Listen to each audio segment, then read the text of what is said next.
Hello বন্ধুরা, দেখো আজকের আমরা একটা প্ল্যান করেছি।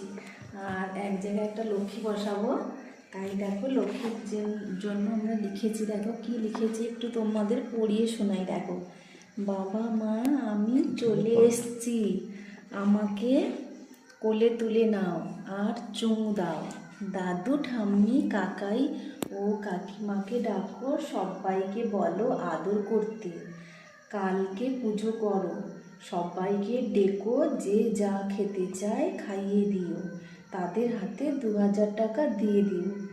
মা লক্ষ্মীকে দেখো তোমরা আগে, দেখো কতটা সুন্দর লাগছে লক্ষ্মীকে দেখতে। দেখো দারুণ মুখটা, মুখটা খুব মিষ্টি লাগছে, কিন্তু খুব মিষ্টি, খুব ভালো লাগছে না মুখটা? একটু ছবি দিতে ইচ্ছে করছে।